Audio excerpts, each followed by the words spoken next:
যাই রাজবাড়িতে গিয়ে মহারাজকে একটু তেল মালিশ করে আসি। সামনেই আমার গিন্নির জন্মতিথি। রাজকোষ থেকে কয়েকটা মোহর হাতাতে পারলে গিন্নিকে একটা সোনার কানের দুল গড়িয়ে দেব। গিন্নিও খুশি হবে আর আমার ট্যাঁক থেকে মোহরও খসবে না। হ্যাঁ, হা হা হা হা।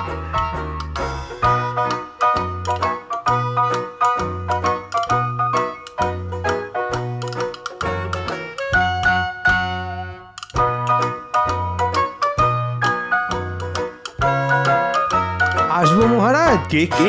ও মন্ত্রী তুমি? তা এত সকাল সকাল কি চাই শুনি? আগে রাজকোষের চাবিটা নিতে এলাম মহারাজ। কেন কেন? রাজকোষের চাবি নিয়ে তুমি কি করবে? আগে নবাব বাহাদুরকে খাজনা দেওয়ার সময় তো প্রায় চলে এলো, তাই মোহরগুলো গুনে রাখতাম মহারাজ। না না না না, এবার খাজনা দিতে আমার একটু দেরি হবে। রাজকোষে বেশি মোহর নেই তো। সব যদি খাজনা হিসেবে নবাব বাহাদুরকে দিয়ে দিই, তাহলে বাকি মাসটা চলবে কেমন করে শুনি?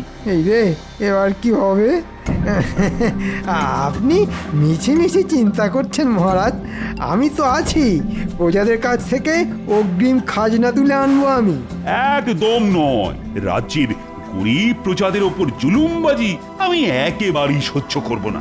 আমি নিজে নবাব বাহাদুরকে অনুরোধ করব খাজনা দেওয়ার সময়সীমা পিছিয়ে দেওয়ার জন্য, কিন্তু প্রজাদের কাছ থেকে আমি অগ্রিম খাজনা কোনোদিনও চাইব না। সে আপনি যা ভালো বুঝবেন তাই করবেন মহারাজ, কিন্তু আমাকে আপাতত রাজকোষের চাবিটা তো দিন। কেন?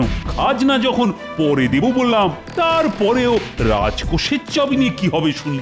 মানে এমনি মহারাজ, অনেকদিন রাজকোষ খোলা হয়নি তো, যদি তালায় জং পড়ে যায় তখন কি হবে? তালায় তেল ঢেলে দেব তাও ভালো, কিন্তু রাজকোষের চাবি আমি তোমাকে দেব না। হ্যাঁ, আচ্ছা মহারাজ। মন্ত্রী ভাবে আমি কিছুই বুঝি না। ওরে, আমি সব বুঝি। না, আমার উপর মহারাজের বিশ্বাস দিন দিন উঠে যাচ্ছে। এইভাবে চলতে থাকলে মহারাজ আমাকে আর কোনো দিন রাজকোষের চাবি দেবেন না। তখন আমাকে শুধু ওই বেতনের পয়সায় সংসার চালাতে হবে। সেটা কি করে হয়? রোজ যেমন সূর্য ওঠে দিন রাত হয়, তেমনই মন্ত্রী চুরি করে, এটাই চিরন্তন সত্য। এবার কিছু একটা করে আমাকে মহারাজের মন জয় করতেই হবে, তাহলেই কেল্লা ফতে। এই দেখ না, এক ঢিলেই ওই পাকা আমটা আমি পেরে দেব। ওরকম মনে হয়। আগে পেরে দেখা, তারপর তোর কথা বিশ্বাস করব।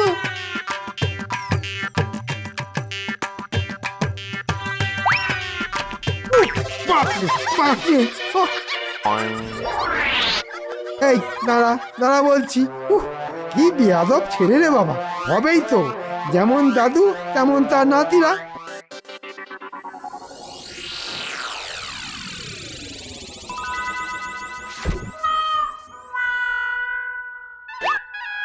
এই তো পেয়েছি। এই পাথরটা মহারাজের কাছে চমৎকারী পাথর বলে চালিয়ে দিতে পারলে কিছু মোহর ট্যাঁকে ঢুকিয়ে নেওয়া যাবে। হ্যাঁ, এটা দিয়েই আমি মহারাজের মন জয় করব। যাই, এখনই একবার রাজবাড়ির দিকে যাই।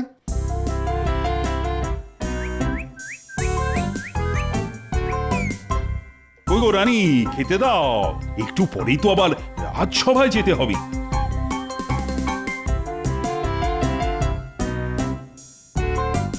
কি আজও ভাত ডাল আর কুমড়োর ঘ্যাঁট? রোজ রোজ মাছ মাংস ডিম খাওয়া উচিত নয়, তাছাড়া আপনার বয়স হচ্ছে। রোজ রোজ এই একই খাবার খেতে আমার মোটেই ভালো লাগে না। ও রানী, রানী গো, আমার যে আজ সকাল থেকেই বড় কচি পাঁঠার মাংস খেতে ইচ্ছে করছে। না না না, একদম নয়। আজ আপনাকে এগুলোই খেতে হবে। নিন নিন, জেদ ছেড়ে তাড়াতাড়ি খেয়ে নিন। এই তো পেয়েছি। মহারাজের আজ সকাল থেকে কচি পাঁঠার মাংস খেতে ইচ্ছে করছে। এই পাথরের গুণে মহারাজ কচি পাঁঠার মাংস পেয়ে গেলে মহারাজ বিশ্বাস করতে বাধ্য হবে এটা চমৎকারী পাথর। এখনই এই পাথরটা মহারাজের হাতে তুলে দেওয়া ঠিক হবে না। যাই, আগে গিয়ে একটা কচি পাঁঠার ব্যবস্থা করি, তারপর রাজসভায় সবার সামনে আমি এই পাথরটা মহারাজকে দেব।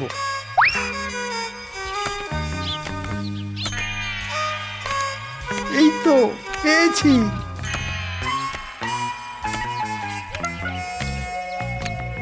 এই যে পুঁটির বাবা, তোমার নামে একটা অভিযোগ আছে। হ্যাঁ, কি অভিযোগ মন্ত্রীমশাই? এই মাসের খাজনা তুমি এখনো জমা করনি, তাই মহারাজ তোমার উপর রেগে আছেন। আগে এই মাসে চাষবাস খুব একটা ভালো হয়নি মন্ত্রীমশাই, তাই মানে এসব কথা বলে কোনো লাভ হবে না। আমাকে মহারাজ পাঠিয়েছেন তোমার কাছ থেকে খাজনার টাকা নিয়ে যাওয়ার জন্যে। আমাকে আমাকে ক্ষমা করে দিন মন্ত্রীমশাই, আমি গরিব মানুষ। এই মাসে খাজনা দিলে আমাকে আর আমার বাচ্চাদের সারা মাস না খেয়ে থাকতে হবে। আচ্ছা আচ্ছা, একটা উপায় আছে যাতে মহারাজ খুশি হয়ে তোমার খাজনা মুকুব করে দিতে পারেন। কি উপায় মন্ত্রীমশাই? এই কচি পাঁঠাটার মাংস রান্না করে আজই তুমি মহারাজকে নিজে হাতে দিয়ে এসো। কচি পাঁঠার মাংস পেলে মহারাজ খুশি হবেন আর তোমার খাজনাও মুকুব হয়ে যাবে। কিন্তু একটা শর্ত আছে, আমি যে তোমাকে কচি পাঁঠার মাংস রান্না করে মহারাজকে দিয়ে আসতে বলেছি, এটা যেন মহারাজ জানতে না পারেন। মহারাজ জানতে পারবেন না মন্ত্রীমশাই, আপনি নিশ্চিন্তে থাকুন। যাক, কচি পাঁঠার মাংসের ব্যবস্থা তো হয়ে গেল। এবার তাহলে রাজসভার দিকে যান। কি মন্ত্রী আর গোপাল এখনো এসে পৌঁছয়নি দেখছি। আমি এসে গেছি মহারাজ। কি মন্ত্রী, তোমার রাজসভায় আসতে এত দেরি হলো কেন? সে এক অদ্ভুত ঘটনা মহারাজ।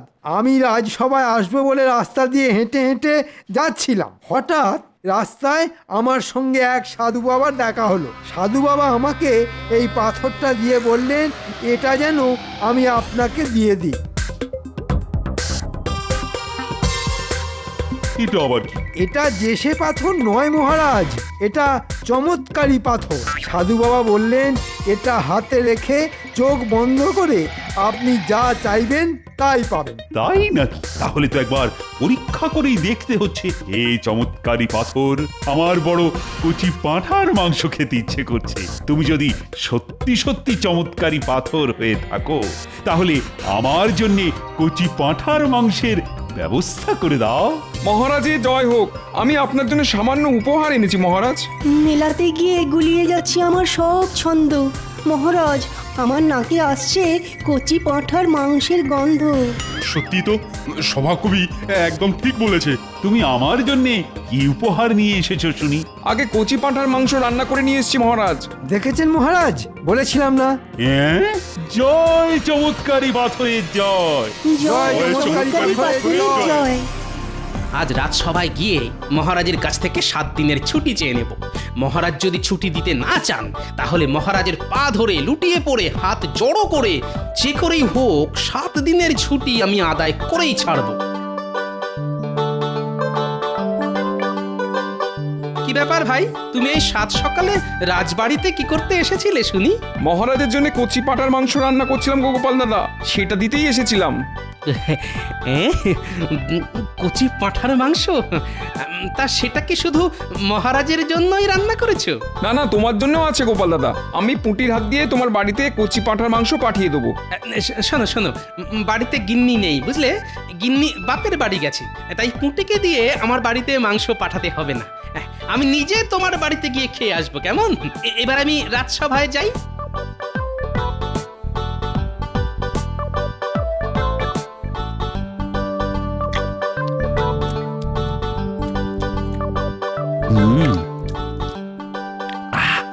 প্রাণটা একেবারে জুড়িয়ে গেল। সব হয়েছে এই চমৎকারী পাথরের জন্য। কি হয়েছে মহারাজ? আরে গোপাল যে, এসো এসো এসো। চমৎকার হয়েছে গোপাল, চমৎকার হয়েছে। এবার গোপালকে পথ থেকে সরাতে পারলেই আমার রাস্তা পরিষ্কার। মহারাজ, গোপালকে এসব বলে লাভ নেই। গোপাল কিছুই বিশ্বাস করবে না। না না না না, বিশ্বাস তো করতেই হবে। একটু আগেই বিশ্বাস করার মতন একটা কাণ্ড ঘটে গেছে যে। মহারাজ ঠিক বলেছেন গোপাল। একটু আগে মহারাজ হাতে চমৎকারী পাথর নিয়ে কচি পাঁঠার মাংস খাওয়ার ইচ্ছে প্রকাশ করেছিলেন। তারপর? তারপর আর কি, একজন প্রজা এসে মহারাজকে কচি পাঁঠার মাংস দিয়ে গেলেন। সব হয়েছে এই চমৎকারী পাথরের জন্য। আর আমাকে এই পাথরটা দিয়েছে মন্ত্রী। আগে ওসব পাথরের জোরে হয়নি মহারাজ, হওয়ার ছিল তাই হয়েছে। মানে কি বলতে চাইছো গোপাল? অন্ধবিশ্বাস ভালো নয় মহারাজ, এটাই বলতে চাইছিলাম। দেখেছেন মহারাজ, গোপাল কেমন চমৎকারী পাথরের বদনাম করছে। গোপাল, তুমি আমার চমৎকারী পাথরের বদনাম করেছো, আমি কিন্তু তোমাকে ছাড়বো না। ছাড়া ধরা সব আপনার হাতে মহারাজ, আমি শুধু সত্যিটা বললাম। এই চমৎকারী পাথরটা হাতে নিয়ে যা চাওয়া হয় সেটাই পাওয়া যায়। আর তুমি বলছো কিনা এই পাথরটার কোনো গুণ নেই। বেশ বেশ, তবে প্রমাণ করে দেখাও এটা চমৎকারী পাথর নয়। এই রে, মহারাজ তো সত্যিটা শুনে একেবারে তেলে বেগুনে জ্বলে উঠলেন। এখন মহারাজের কাছে 7 দিনের ছুটি চাওয়াও যাবে না, কিন্তু দেব মহারাজ, প্রমাণ দেব। আপনি আমাকে 1 দিন সময় দিন। আগামীকাল আমি যদি আমার কথার প্রমাণ দিতে না পারি তাহলে আপনি আমার গর্দান নেবেন। এসব কি বলছো গোপাল? যা বলছি ভেবেচিন্তেই বলছি। আর যদি আমি প্রমাণ দিয়ে দিই তাহলে আমি আপনার কাছে যা চাইবো আপনাকে তাই দিতে হবে মহারাজ। এবার বলুন, আপনি রাজি তো? রাজি রাজি, আমি রাজি। বেশ, তবে আজ দিনটা আমাকে ছুটি দিন। ঘরে গিন্নি নেই, আমাকে গিয়ে ঘরের সব কাজ একা হাতে করতে হবে। আর কাল আমি সঠিক সময়ে এসে আমার কথার প্রমাণ দিয়ে যাব।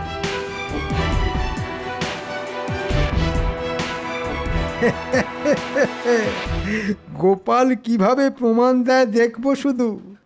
কাল গোপালের গর্দান যাবেই যাবে।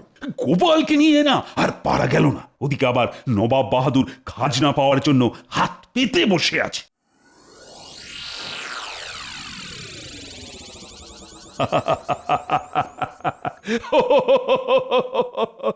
আরে আমি তো এই চমৎকারী পাথরের কথা ভুলেই গেছিলাম। এই চমৎকারী পাথর নবাব বাহাদুর যেন এই মাসের খাজনার টাকা মকুব করে দেন। সর্বনাশ, এবার কিছু একটা করতেই হবে। মহারাজের ইচ্ছে পূরণ না হলে কাল গোপালের নয়, আমার গর্দান যাবে।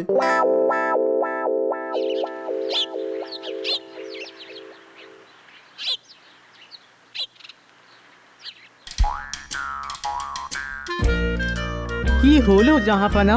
কি নিয়ে এত চিন্তা করছেন? মাস শেষ হতে চললো, কৃষ্ণচন্দ্র এখনো খাজনা পাঠালো না যে উজির। আমার মনে হয় রাজা কৃষ্ণচন্দ্র খাজনার কথা ভুলেই গেছে জাহাপানা। বলাচ্ছি আমি।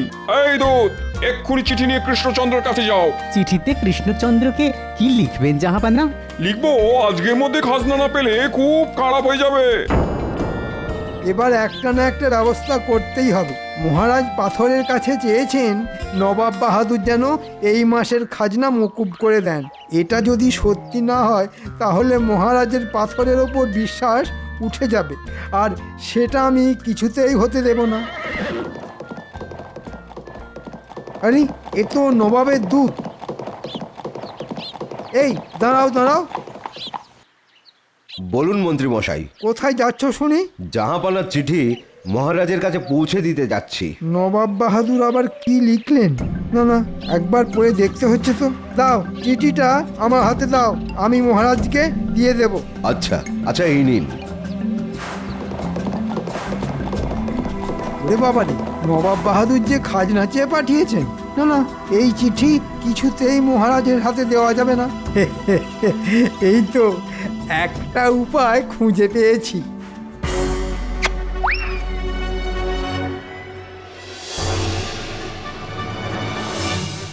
কি মন্ত্রীমশাই নবাব বাহাদুরের চিঠি ছিঁড়ে ফেললেন?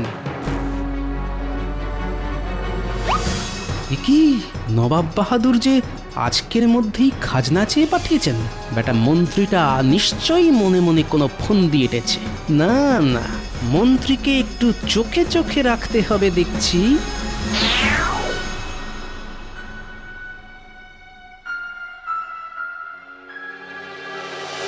মহারাজ, এই দেখুন মহারাজ, নবাব বাহাদুর আপনার জন্য চিঠি পাঠিয়েছেন। তাই নাকি? কই কই দেখি দেখি।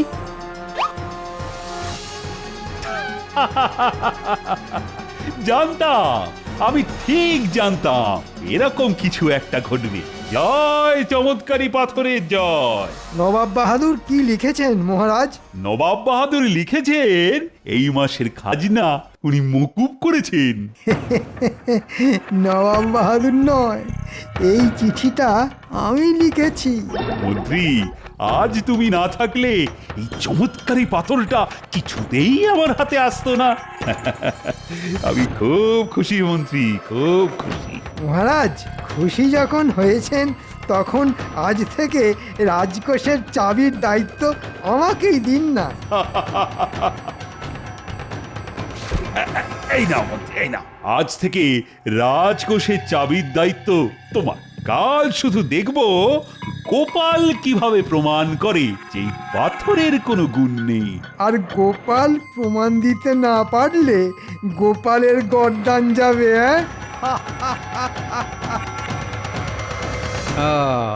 এইবার বুঝেছি মহারাজকে পাথর দেওয়া থেকে শুরু করে নবাব বাহাদুরের চিঠি সব এই শয়তান মন্ত্রীর কারসাজি। কিন্তু কচি পাঁঠার মাংস, যাই একবার পুঁটির বাবার কাছে যাই। একমাত্র পুঁটির বাবাই আমাকে সত্যিটা বলতে পারবে।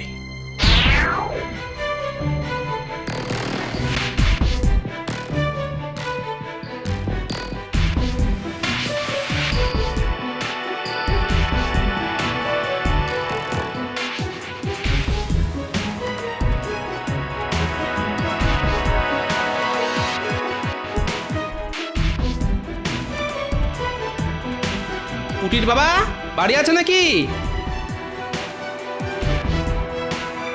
গোপাল দাদা যে, এসো এসো এসো। আচ্ছা শোনো ভাই, আজকে হঠাৎ তুমি পাঁঠার মাংস কেন রাঁধলে বলো তো? আর বলো না গোপাল দাদা, সব ওই খাজনা মুকুব করার জন্যে। আজ সকালে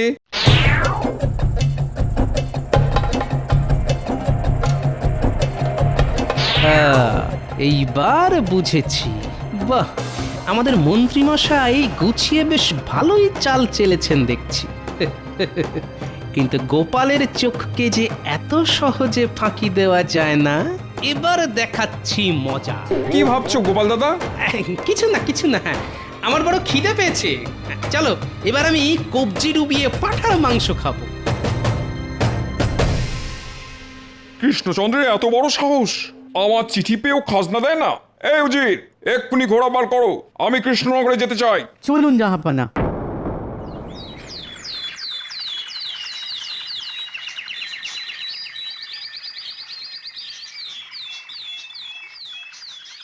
আজ গোপাল যদি নিজের কথা প্রমাণ দিতে না পারে, তাহলে আজই আমি গোপালের কর্তান নেব। ঠিক বলেছেন মহারাজ, গোপালের এত বড় সাহস চমৎকারী পাথরকে অপমান করে। মহারাজ, গোপালকে হাতের কাছে পেলে তবেই তো গর্দান নেবেন। সেনাপতি ঠিক বলেছে, এখনো গোপালের দেখা নেই। গোপাল মনে হয় পালিয়েছে। না না, পালাইনি। ভেবেছিলাম পালিয়ে যাব, কিন্তু এই রাজ্য ছেড়ে অন্য কোথাও যাওয়ার জায়গা যে গোপালের জানা নেই, তাই ফিরে এলাম। ও, তার মানে তুমি বলতে চাইছো গোপাল যে তোমার কথার প্রমাণ তুমি দিতে পারবে না? আগে না মহারাজ, পারবো না, তাই নিজের গর্দানটাই দিতে এলাম। কে আছিস, এক্ষুনি গোপালের গর্দান নেওয়ার ব্যবস্থা কর। আমাকে ক্ষমা করবেন মহারাজ, ওই পাথরটা সত্যি সত্যি চমৎকারী পাথর, আমি বুঝতে ভুল করেছি মহারাজ। তুমি একটু দেরিতে বুঝেছো গোপাল, আর গর্দান নেওয়ার কথা তুমি নিজের মুখেই বলেছিলে। আগে গর্দান নেওয়ার আগে আমার একটা শেষ ইচ্ছে আছে মহারাজ। কি ইচ্ছে? চটপট করে বলে ফেলো শুনি। আমি একটিবার ওই চমৎকারী পাথরটা হাতে নিয়ে দেখতে চাই মহারাজ। যে পাথরের জন্য গোপাল ভাঁড়ের গর্দান যাবে, সেই পাথরটা একবার ছুঁয়ে না দেখলে যে আমার জীবন অসম্পূর্ণ থেকে যাবে মহারাজ। দয়া করে আমাকে ফিরিয়ে দেবেন না। কি আবার এমন? এই না, এই না। হে চমৎকারী পাথর, মহারাজ যেন আমাকে ক্ষমা করে দেন আর আমার গর্দান নেওয়ার কথা ভুলে যান। হে চমৎকারী পাথর, তুমি আমাকে এক্ষুনি কৃষ্ণনগরের রাজা করে দাও, মহারাজকে ফকির করে দাও। এসব কি হচ্ছে শুনি গোপাল? আগে চমৎকারী পাথরের কাছে নিজের ইচ্ছে প্রকাশ করছি মহারাজ। পাথরটা যদি সত্যি চমৎকারী পাথর হয়ে থাকে, তাহলে আমার ইচ্ছে পূরণ হবে। গোপাল, তুমি এখন এই পাথরটাকে সন্দেহ করছো? আমি তোমার গর্দান নেবই নেব, কিছুতেই ছাড়বো না। কেন মহারাজ? আমি যে আমার কথার প্রমাণ দিয়ে দিলাম। তুমি কি বলতে চাইছো গোপাল? কিছুই বুঝতে পারছি না। এ তো জলের মতন সোজা। আমি পাথরের কাছে নিজের ইচ্ছে প্রকাশ করলাম, আমার ইচ্ছে যদি পূরণ হয় তাহলে আমার গর্দান অক্ষত থাকবে। কিন্তু আমার ইচ্ছে শুনে মহারাজের আমার গর্দান নেওয়ার ইচ্ছে আরো বেড়ে গেল। আমি রাজা হতে চাইলাম, রাজা হলাম না। আপনি যাতে ফকির হয়ে যান সেটাও চাইলাম, কিন্তু আপনি ফকির হলেন না। আর এর থেকেই প্রমাণ হলো পাথরটা আসলে চমৎকারী পাথর নয়। হ্যাঁ, কিন্তু আমার সব ইচ্ছে যে সব সাজানো মহারাজ। মন্ত্রী মশাই পুঁটির বাবার কাছে গিয়ে খাজনার ভয় দেখিয়ে পাঁঠার মাংস রান্না করিয়ে আপনাকে দিয়ে যেতে বলেছিল মহারাজ। আর নবাবের চিঠি। আমি তোমাকে ছাড়বো না কৃষ্ণচন্দ্র। আমার চিঠি পেয়েও তুমি সেটা অগ্রাহ্য করলে, এত বড় সাহস তোমার! সর্বনাশ, এবার কি হবে? সে কি, আপনি তো চিঠিতে লিখেছিলেন আপনি মাসের খাজনা মকুব করেছেন, তাহলে আজ কেন? আগে নবাব বাহাদুর লিখেছিলেন গতকালের মধ্যেই খাজনার টাকা শোধ করে দিতে। আমাদের মন্ত্রী মশাই আসল চিঠিটা ছিঁড়ে নকল চিঠি লিখে আপনাকে দিয়েছেন আপনার ইচ্ছে পূরণ করার জন্য মহারাজ। মন্ত্রী, যা শুনছি সব কি সত্যি? ভুল হয়ে গেছে মহারাজ, আর হবে না। ও, সব ওই মন্ত্রীর কারসাজি। উজির, এক্ষুনি মন্ত্রীকে ধরে 100 চাবুক লাগাও। আমি তোমাকে ছাড়বো না মন্ত্রী, তুমি আমাকে বোকা বানিয়েছো। আজ আজ তোমার একদিন কি আমার একদিন। প্রহরী! ওরে বাবা, ডাঙায় বাঘ আর জলে কুমির। দাঁড়াও বলছি, দাঁড়াও, দাঁড়াও বলছি। গোপাল, গোপাল, আজ তুমি না থাকলে আমি সত্যি সত্যি বিশ্বাস করে নিতাম এটা চমৎকারী পাথর। আমার চোখ খুলে দেওয়ার জন্য ধন্যবাদ গোপাল। বলো বলো বলো, তোমার কি চাই? বেশি কিছু নয় মহারাজ, যতদিন না গিন্নি বাপের বাড়ি থেকে ফিরছেন ততদিন রাজবাড়িতে থাকতে দিলেই হবে, আর সঙ্গে দুবেলা খাবার। বেশ বেশ, তাই হবে তাই হবে। ওরে বাবা রে, আমাকে বাঁচান মহারাজ। ওরে বাবা রে।